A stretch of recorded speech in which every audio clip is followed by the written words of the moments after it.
And Zach, you can probably attest to this playing rugby because I feel like it's a huge part of that sport. Uh-huh. But there's no beer like the beer you have after like a fucking battle like that. Like that sport. Yeah. That's the only episode I saw was that first episode. Yeah. Yeah. Yeah.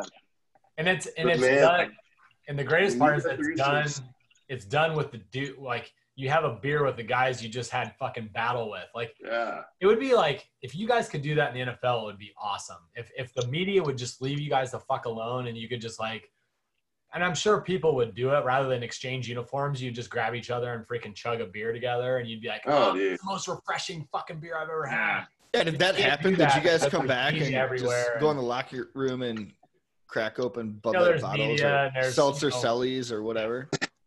It used to be a big tradition. You get on the bus after a game and crush some beers. And I learned once I left Tampa that when you go back and play a team you used to play for, if they give a shit about you, the equipment guys will leave like a case of beer in your locker, like after the game. So you like, nice. As it walks on the bus, you're like, "What's up, boys?" Like, yeah, awesome. But around like 07, 08, I think they got rid of alcohol everywhere. Like the league is. I mean, yeah, it's just so much. I mean, the guys are making so much money now, and it's fucking up. But like you hear stories from the old days, like the early '90s, where I played with this tight end in Tampa, Dave Moore, who was a snapper. He got drafted by Miami in like '92. And he was saying when he showed up in Miami that every person had an ashtray in their locker, like. We used to have ashtrays in the cockpit.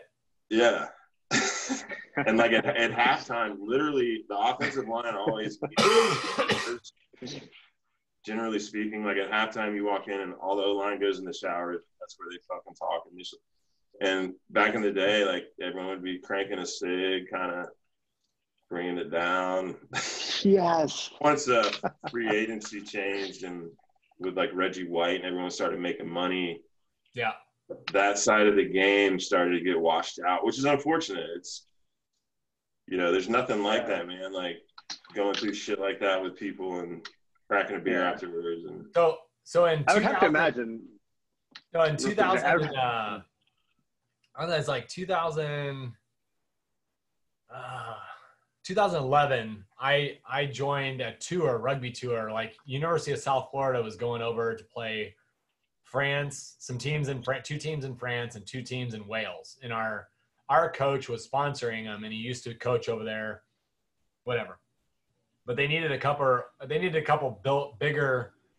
I used to be about like 20 pounds bigger when I played rugby, but they had a couple bigger guys that they wanted, adult men that they wanted to go along to play the positions that take the most pounding. We'll say that.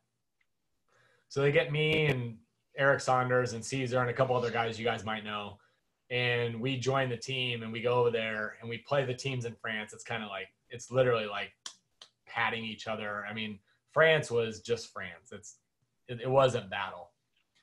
But we get to fucking Wales, and we went to this town called Porth, and it's a coal miner town, and they literally whacked the top off of a hill from coal mining off of it, and they turned that into a rugby pitch. And we played them at 7:30 at night in March, which is pitch black. And it had been raining for about 5 days. So the whole pitch had grass on it, but it was completely leveled with mud and moisture. And we roll up in our bus, and the small town of Porth has a men's team that had just got done traveling all of Scotland and playing all these big men's teams. And then this small university American team that, we're not very good at rugby over here when it comes to like playing it since we're youth and all that. Right. We get on the pitch and we play these guys hard for about a half. We're down a couple scores. It goes into the second half and they just blow us away. But it doesn't matter, because after the match was done, they drug our asses into their locker room. They let us all shower, get warm showers. And then as soon as we came out, they were literally, their whole town was there, and they were clapping us out of the locker room into the bar. And then I'm talking like Nice. families and kids are all in there. Dude. They're clapping us into the bar. They bring us awesome. in there and they line us up and they give us all a beer, and it's just a waterfall, like immediately. Like you come out, you're showered, and it's just, here's your beer, waterfall. 32 guys just chug, chug, chug, chug, chug all the way down. And then some people can't do it and they get made fun of. And Yeah.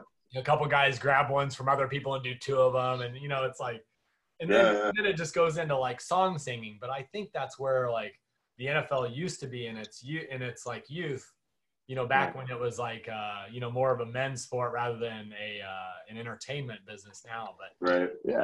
I got to experience what you're talking about, like in 2000. Yeah, money got involved, man.